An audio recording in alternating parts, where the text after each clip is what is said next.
This is Kansas Helen, and today I have Kevin Latz, who is running for U.S. Senate in the Democratic primary in August to unseat Roger Marshall in November. Hello, and canvassers descending upon your home in an hour. And so thank you for taking your time out to meet with me. The first question I really like to ask candidates, do you know what it's like to not have one more penny? Yeah, great question. Short answer is yes, ma'am. And we don't get in this very much because it's not something that folks necessarily need to know, but I come from a single parent home. My father passed away when I was 5. My mother was a nurse and had 4 kids. I was the youngest of the 4. My oldest brother has spastic cerebral palsy, and so she had her hands full. And so I remember very well what it feels like to have no safety net.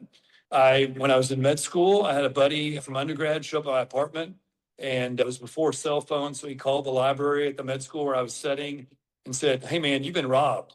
And I said, "What do you mean?" He said, "There's nothing in your apartment. There's an air mattress and a milk container with a crappy TV on it, and there ain't nothing else here." And I said, "Yeah, that's my house." And frankly, I don't live in that now. I'm not going to pretend that. My wife and I are both surgeons. It's no secret. I live in Mission Hills, but we benefited from the programs that literally no longer exist. And yes, ma'am, I do know what that's like. Yeah. Even though you're living, I'm certainly in a much better financial position than my parents were.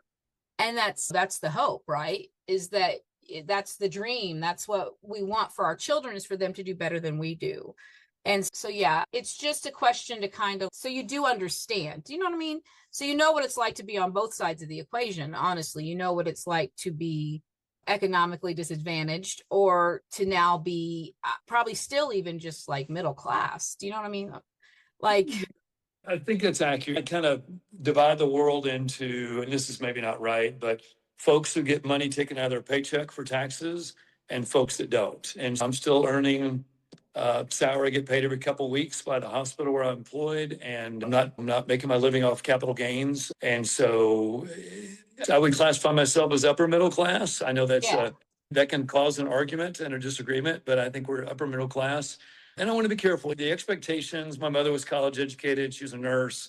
The expectation was that three of her 4 kids would go to college and would do well. Candidly, it was never, are you going to go to college? It was, where are you going to go to college? And that didn't change the expectations. But I certainly understood that there was no allowance coming once a week that my kids just expect for not doing anything. That didn't exist. Yeah, I expected my kids to go to college, but I also taught them, but the reality of them going to college is that I can't pay for it. I can allow you to live in my home and take care of you financially until you get your degree. That's what I can offer you. I can just keep doing that once you graduate high school. I've already been doing it. But as far as paying for college or any of that stuff, that's going to be up to us to figure out. But I can tell you right now, I don't live in an income bracket where I can just pay for your school. Or even if I had figured that out, my daughter went to college. She figured out how to take care of it and all got paid for. But I still would not have been in a position to let her live with me and then just give her a credit card to use that I just pay off once a month, and a car. And like you said, all the things that you need to where if you get robbed, your parents can just go and buy you a whole new setup. So there's a difference in being able to go to college. It's not like you were given a silver spoon, you know what I'm saying? And came about your position in life financially because someone handed it all to you. You worked for it, and you're still working for it. If you're still actively a surgeon, you're still actively, maybe until you started running a campaign, but I still am on Operating Monday. I took my last call. I'm at a level 1 trauma center here in Kansas City. I took my last call, I think, about a week and a half ago. So I'm not taking active call, frankly, but I'm still operating, still in clinic. I think I would lose some of my authenticity to be able to speak to what the challenges are with our medical system if I wasn't in it and listening to patients. And so now that was intentional. It does make it a little bit hard, but it also gives me a perspective. Quite frankly, what I am doing Monday morning in the OR is more important than anything else I'll do this weekend. And it just gives me a grounding and a perspective that I think is helpful. That's what, it's not just about like, I'm going to stop working to focus on the campaign I can financially afford to. It's that your job literally probably, it changes lives and saves lives. And like, we already have a shortage of people, like, in the medical field as it is. And so like, if you truly care about patient care, I could see it would be, you would want to put that off till like you didn't have to anymore, Right. Right. I want to be careful. I don't, it's, my wife actually does save lives. Okay. I'm an orthopedic surgeon. I am not saving lives. I am No, hopefully improving quality of lives for sure. exactly. But yeah. No, I don't. Yes, maybe you're not saving lives, but as somebody who has benefited from surgeries that didn't necessarily save my life, but definitely gave me quality of life, it is life altering. Sure, people are alive, but they're alive in such pain, or they're alive in whatever scenario that they can't function and they're not living a quality life. So what's the point? So it's almost as important to me that Yeah, I hear you.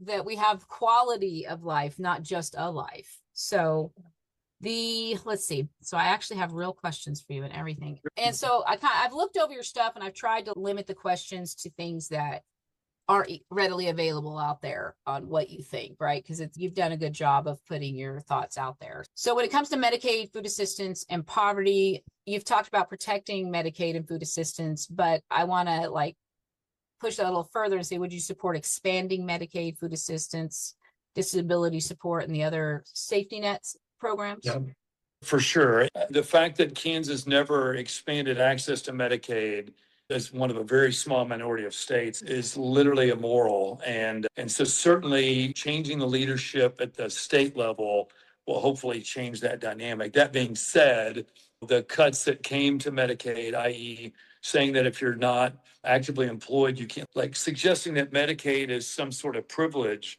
or that healthcare access is some sort of privilege that you have to earn. Again, I'll go back to use the word immoral. I don't think that's too strong. So it would absolutely expand Medicaid access, and candidly what Medicaid covers. We have plenty of folks on these various Medicaid programs that still are, it improves their health, their livelihood and their health, but it doesn't solve it. And so Medicaid is not a perfect program. I have much more experience with Medicaid than I do Medicare, just because of the patient I take care of. But I'm still making peer-to-peer calls for Medicaid to get my patients the services that they demand, that they need. And so expanding Medicaid, but also having Medicaid cover more services, I think is important. Yeah. As someone who my grandson is level 3 autistic and he has really good insurance, but because of that, the different groups we're in, there are a lot of parents that have Medicaid, and the amount of services they're willing to give them are so limited that they know that if they could get them, that they're half of what they're recommending they should do. They're like, we really think they should be here 4 times a week in speech therapy, but Medicaid only pays for 2.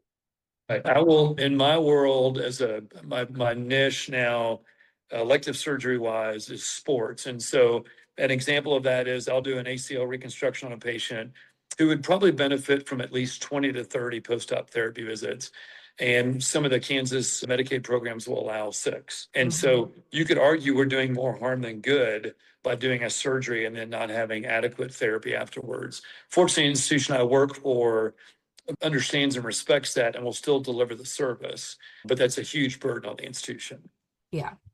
So you've identified yourself as supportive of reproductive rights. And so would you vote for federal abortion protections beyond Roe? Can you flesh that out more for me, Helen? I know that as far as codifying it in the Constitution. Yeah, short answer is yes. I'm on the record with the Kansas Reflector of saying that codifying Roe is an aspirational goal that we should be working towards. Yes, ma'am. Awesome. I missed that in the research. Sorry. No, you're good. You're good. Yeah, I think, and candidly, either at this point in my life or what I do for a living, I have no problem speaking clearly on that. Reproductive health is healthcare, and we're putting people's lives at risk when we limit access to reproductive health. Yeah. So sorry. You go. I have a dog wandering around, so you're going to hear him as well every once in a while, or her, excuse me. Those are bunnies. Okay. Just We Roger Rabbit. Yeah, we just rescued my wife rescued a bunny out of one of our dogs' mouth, Oh, and so we nursed it until relief. We're batting 500 on nursing him completely to being able to be released. yeah, these are indoor bunnies. They're Yep. not, these are bunnies to cuddle.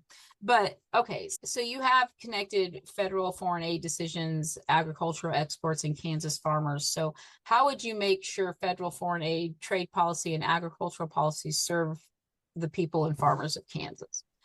It's I have done through the blessing of what I do for a living is it's pretty transportable. And so I have spent a fair amount of time in the under-resourced parts of the world.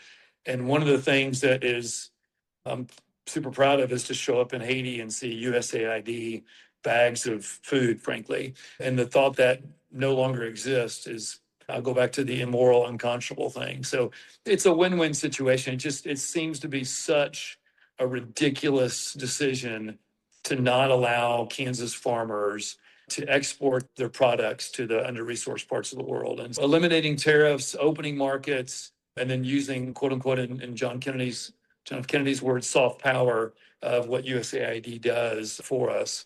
It just seems obvious to me. And so I don't understand the rationale behind not letting our Kansas farmers do what they do best, which is feed both ourselves and the rest of the world. Yeah. For some reason it's being sold as an America first, like we're giving, I don't know. We're giving it away to other countries, but it's not, it's excess. Do you know what I'm saying? We do not need it. And like you said, that I don't think a lot of the everyday person is factoring in the diplomatic part of it, that we want to be seen as a helpful, good country, not just somebody that comes in, drops bombs on everybody all the time. Yeah. Global unrest and poverty puts us more at risk. And so feeding the world when we can is a win-win situation, frankly. Yeah. And so do you agree that what Israel is doing in Palestine is a genocide? Inflammatory words. I don't want to soft pedal this, but I worry about when I use the word Zionism, when I use the word genocide, I worry how that definition is carried out by different people. So let me be very clear. I think Israel has the right to exist. I think they are a democracy and have been an important ally. I think what they're doing in the West Bank and in Lebanon and in Gaza is wrong, period, inexcusable, and should not be supported by our government. So I have fondness for the people of Israel. I don't have support for the government of Israel. Yes. Yes. I think that is a very distinct differentiation. Differentiation. There you go. I'm trying to use a smart big word, but I'm not a morning person, so I'm not usually out doing interviews this early. But yes, I think there's a distinct difference between, it's the same thing. I don't want, in a time where so many people dislike my government, right? I do not want what my government is doing to be attributed to me in a way that just they lump us all together and be like, those are Americans. And right. I think that sometimes they frame it like that another country is that way about us. But ultimately, it's governments fighting with governments. It's not, I have no beef with the people of any country, with the citizens. When I criticize anything, I am criticizing the power structure, right? I'm not criticizing the people that are living underneath that power structure. And so yeah, so that makes sense to me that I also am not criticizing the people of Israel or the Jewish people or any of those things. It's more about the power structure and the government that it'd be better if they had a different government. Maybe they need a regime change. I don't know. I don't know enough about foreign affairs. I just know that these questions come from, I asked people, hey, if you could ask a senator candidate a question, what would it be? Right. And this is one of the questions I get. So it's right. It's a top question that people want. I think it's important to have these are, frankly, using the word genocide and Zionism can be uncomfortable, candidly. And so I just want to make sure, as someone who gets accused of using medical terms without explaining them well all the time, that I do that here as well. Yeah. Yeah. Oh, that's great. Okay. So support a pathway to citizenship for undocumented residents and the abolishment of ICE. So I certainly support a pathway to citizenship. Hell, I've been guilty of answering quickly and then not having thought about it well enough ahead of time. So I have not thought greatly about the abolishment of ICE, certainly as ICE functions. If the question is, if ICE is going to continue to function as it is now, terrorizing people in apartment buildings in Chicago, killing Americans on the street in Minneapolis, do I want that organization to continue or do I want to get rid of it? I want to get rid of that. That's a no-brainer. Do I think we need to have, if you went to my website, you probably saw this. My political hero is Barbara Jordan, who was very articulate in how she talked about immigration, which is it needs to mean something to be an American. We need to have borders. And I agree with that. But do we have a role in allowing opportunities for folks who want to come and work hard and frankly often do the jobs that our people don't want to do? I've got 3 kiddos, 16, 18, and 20, actually now 17, 18, and 20. Do they want to be picking crops and re-roofing the houses here where I live? Candidly, no. And I think there's opportunity here for foreign workers to come here. I think we need to welcome them. I think we do need to be able to know who's in our country, and some worker registration program that we know is here makes all the sense in the world. It just seems common sense to me. And I think there needs to be a pathway for citizenship for sure, so that folks that want to come and work here and aspirationally become U.S. citizens, I think that there needs to be a clear pathway for that process to occur. Yeah, I think that ICE, as we know it, has not actually been around that long. That when they made all those after 9/11 and all those things eventually happened, it was a culmination of many things, but that's when it really started into the form in which we have now, and then got funded over the years. And I think abolishing it, I think this is something a lot of people have when they hear abolish. It doesn't mean that you just take it away and they'll replace it with some other system, or you know what I'm saying?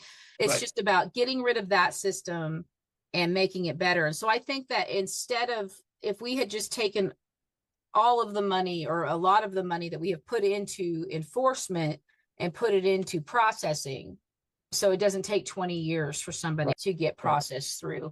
And I also think that while I do appreciate the immigration to have people coming over here to do things that we don't want them, other people don't want to do, I do also think that we, as like the city of Wichita, has benefited from other people moving into the area that can be engineers and surgeons and all the other talent that you open yourself up to that may not be as good as what you have, that could come over here from another country, especially like WSU. There's a lot of engineering students and things. So what happens is they come over here and they get all this knowledge. Now, granted, some of them do it with the complete intention of taking that knowledge back to their home country. But there are a great many of them in Wichita that come here, they fall in love, they want to stay in America. But once they get done with their degree, the pathway is so hard, and especially right now, so unknowing as to whether you're going to be able to do that. They have to go back. And so I think we talk about brain drain of losing our own citizens moving out of Kansas and things like that. But I think there is a brain drain of immigration too, that our schools are educating them, and we could retain them here if we made it easier for them to stay and get citizenship after they get that education. Yeah, no, I agree 100%. And I don't mean to imply that the only folks that are coming here are the folks coming here to pick crops. Frankly, that's what they're going after right now. Yeah, but no, the fact that more than half our Fortune 500 companies are led by people that weren't born in the United States, the fact that you now can't come and study your postdoc work because it's not being funded anymore, the research, the postdocs are going to Canada and to Europe instead of here. It's such I'll use the word on goal, such a forced mistake that we didn't need to make, that makes our country less diverse and less talented as a result, is a real missed opportunity. I didn't even think about that. I wonder how that's going to impact Wichita State and K-State, KU. For sure. Yeah. Going to Canada. Yeah, just the opportunities, and other countries are smart enough to realize that, hey, if we make it easier to come here, we can stop that what used to be the normal pathway of growing up in India and then coming here to do your doctoral work or postdoc work or even undergraduate work. We can instead go to France, or we can instead go to Spain, or go to Canada. The countries are smarter than we are with regards to understanding that attracting talent allows the opportunity for that talent to stay there. Yet throwing Yeah. up barriers is just, it's super short-sighted. When it comes to the medical field, I do not care. I don't care where you come from. I don't care who you Yeah. are.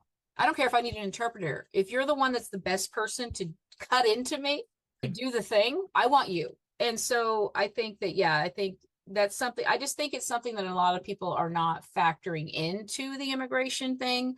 I think that it's something because all they're thinking about are criminals, all these other things that they've been sold, and the propaganda behind immigrants that's being sold to them right now. And so we're losing a lot of talent and opportunity in this country also by not allowing them to come in and teach us things. Do you know what I mean? We know that diversity of opinion makes for better decisions. And this is just another example of that. When you exclude people that aren't born in this country from being a part of the process, you necessarily lose. You lose that opinion, you lose that background. It's an unnecessary error that this administration just has not recognized. Probably, frankly, because they don't get a diversity of opinions. Yeah. Yeah. That's the thing too. And like in Kansas in general, we do not, in the legislature, we do not really have a diversity of opinions, regardless of party. Do you know, there's not a lot of diversity of opinions. You have these people's opinion in the minority, and you have these people's opinion in the majority, and there's not a lot of nuance in between. And then the majority obviously is a lot. Yep. Here in Kansas is the work that I do. Like I mainly focus on state, right? I mainly focus on the state races, the House in particular.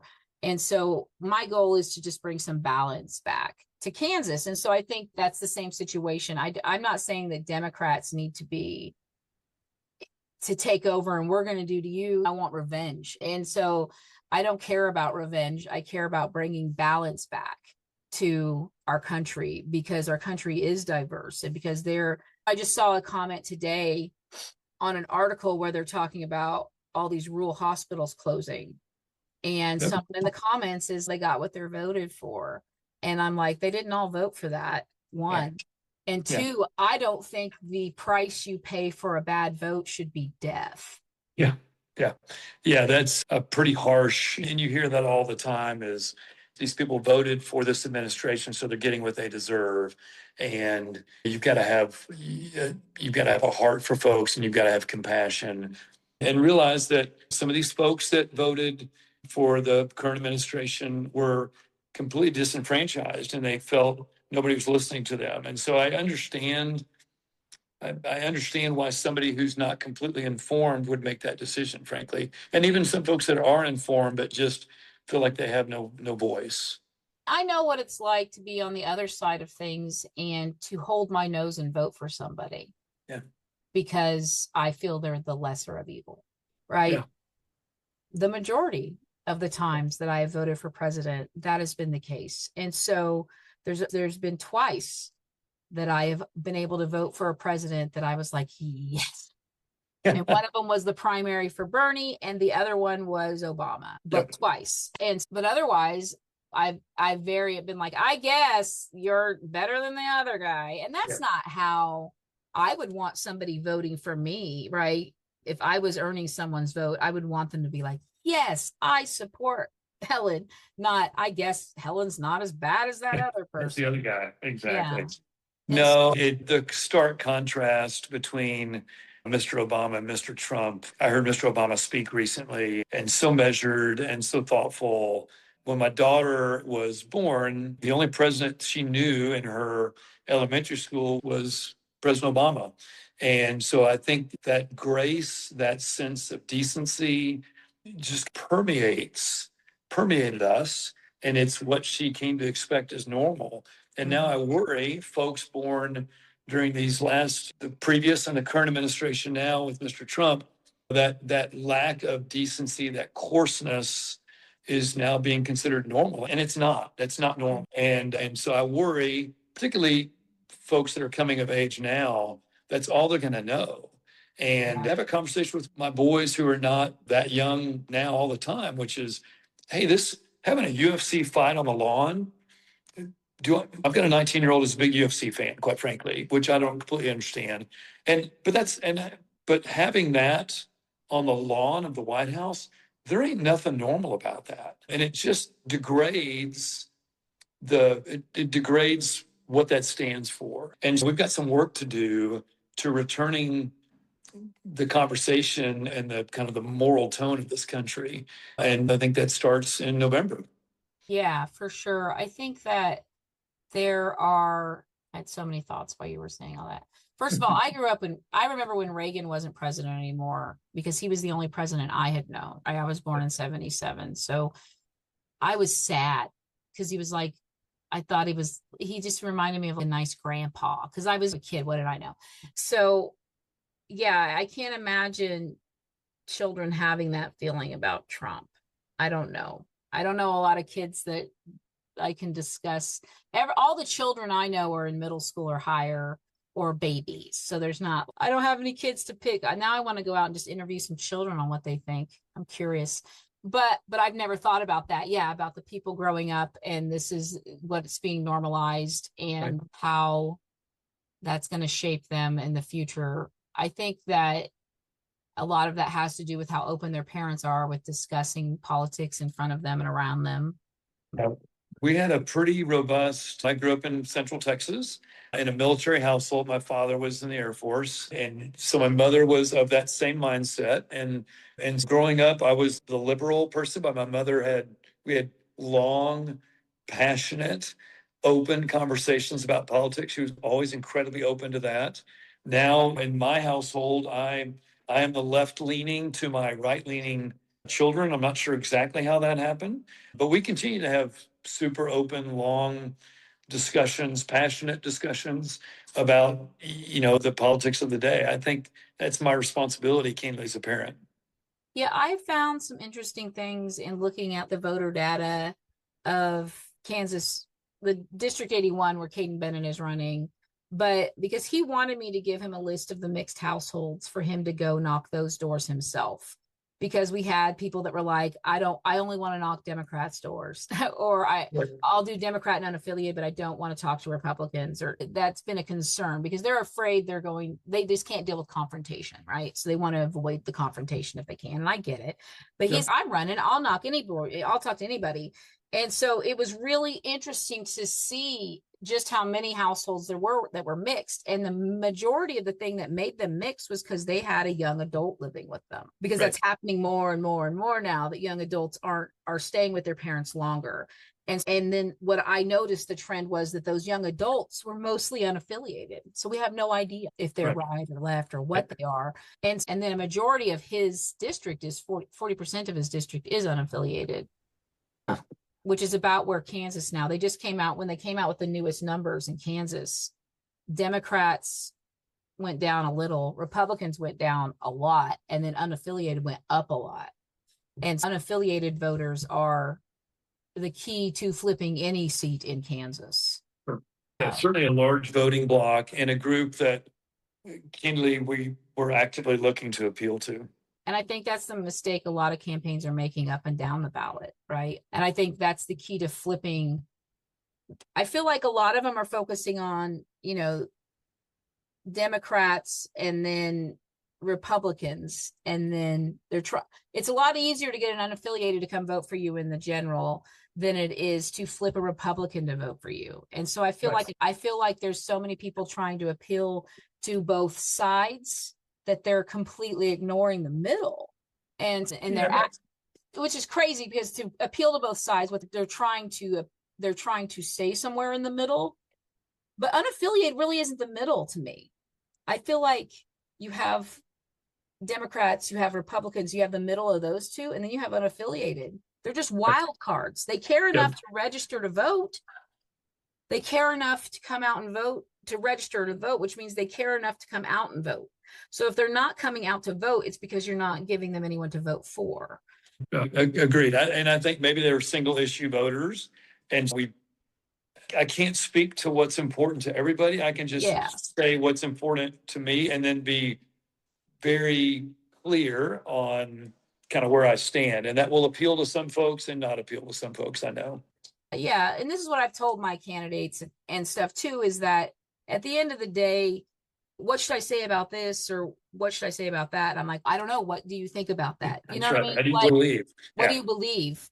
Whatever that is. And if some people don't like it, they're not, you can't make everybody happy. And if you try to water down your message so much that it just keeps everybody happy, it becomes just another noise. You know, it just becomes more noise. Yes, inauthentic. Yeah, Yeah. I agree. I think Trey, God bless him, has tried to steer me to not being too outspoken about things that might inflame people. But candidly, I'm at a point in my life where, and frankly, I think we feel pretty strongly on similar issues. Frankly, I go to responsible gun ownership. You know what? I grew up in Central Texas. I had a gun rack in my truck when I was a kid. I talked about the Kansas Reflector. My daughter shot her first turkey last year in a blind in West Texas. And I thought, oh my gosh, this is the coolest thing ever. And then frankly, picked that turkey up by his feet and walked out and wasn't scared to touch it. And I've got a son going to Oklahoma State who's going to shoot skeet. And so I understand the entertainment, I hate to use that word, but the value of guns and hunting, et cetera. But for the love of God, it's a super powerful tool. Yeah, And they're a to have, tool. That's what I was going to say. They're and to have no regulation that keeps us safe is just silly. I've been in the operating room too many times, either by accident or by purposeful shooting of another person, to not appreciate the power of those tools. And so it just makes sense to have some responsible rules around them, which I think are lacking right now. Yeah, I think that a lot of what is being we're talking right now with my candidates and stuff is that gun education. And it's something that in the community in Wichita, so I imagine it's other communities. The Black community in Wichita they've spent a lot of time just trying not to talk about it or stay away from guns, abstinence kind of thing, and that's not working. And so I think that they're coming to where they think we need more education.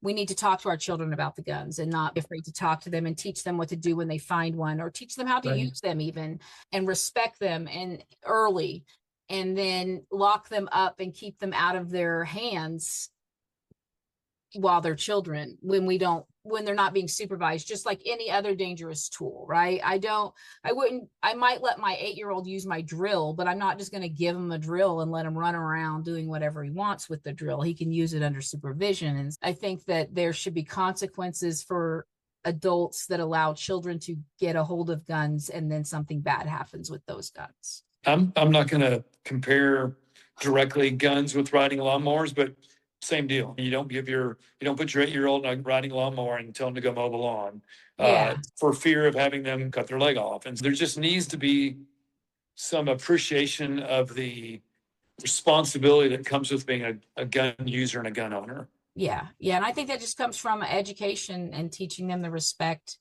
and the education, and that it's not a toy. I don't allow toy guns. We don't buy toy guns. That's one thing Caden does. They don't do the toy guns because it's not a toy. It's a weapon. It's a tool. Right. It's just about teaching them respect. But I'm going to finish up here and let you get to it. I know you have, like I said, people descending. If you have any volunteers like me, they're going to be there any minute because they're always 15 minutes early.